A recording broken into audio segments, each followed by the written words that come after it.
Hi guys, I hope that you're all doing well.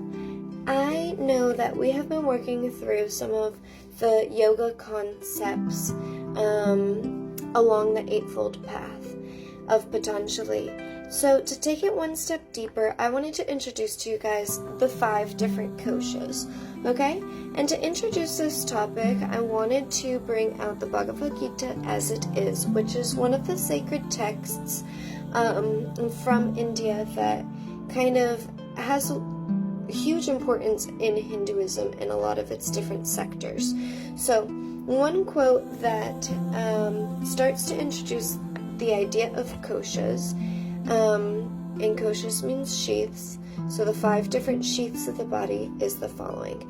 If you guys can open up the Bhagavad Gita to chapter 3, verse 42, we are going to read the Sanskrit.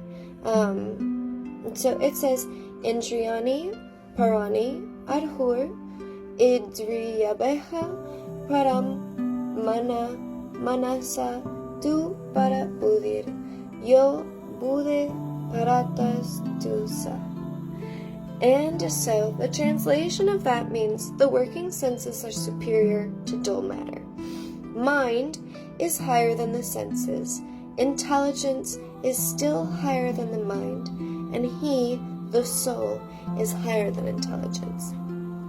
So, it further goes on to explain how this, when you're walking through these sheaths and you're beginning to become aware of the first sheath and the second and moving through the remaining 3, you are going on a journey where you are learning the mastery over lust in order to transcend. So, the 5 sheaths take us outside of our physical body. It also encompasses the body because, like this quote says, the working senses. And so, now if we turn to the yoga manual that I published on Amazon called Bend into Shape Yoga, and we go to the koshas section around roughly page 26, we are going to read,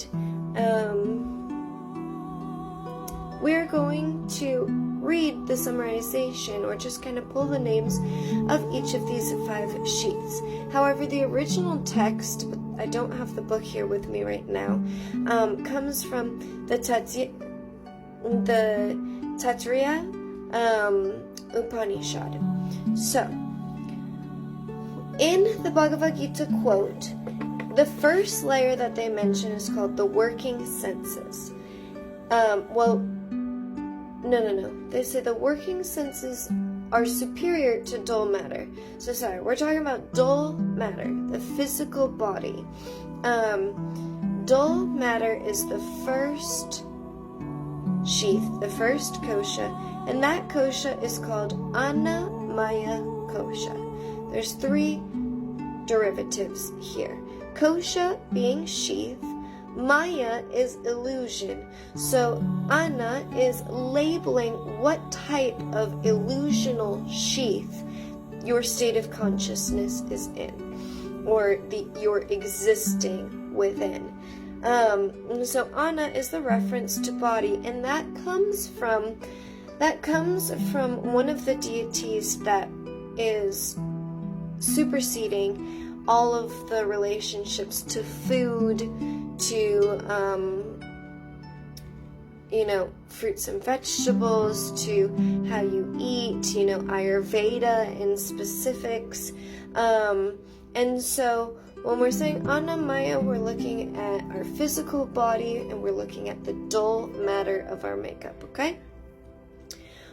When we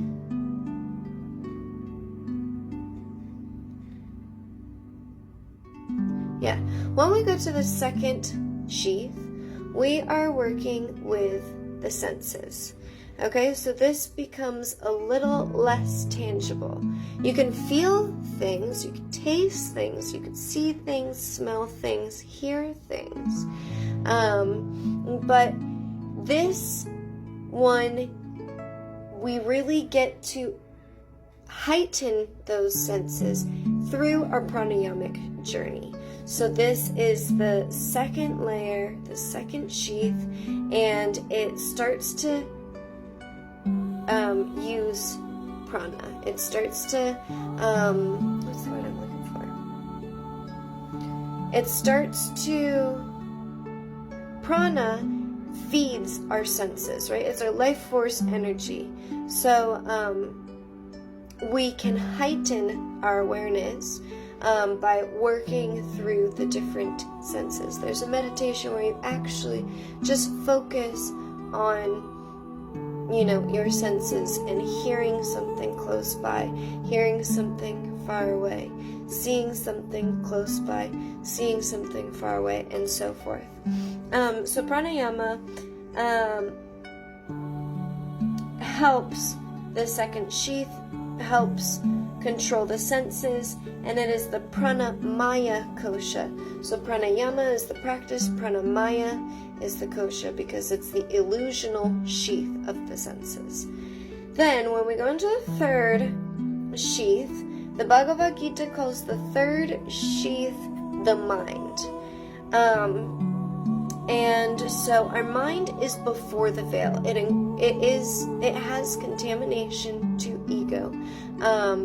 And it's like the parts that we actively are aware of within us. This third sheath is called Manomaya Kosha.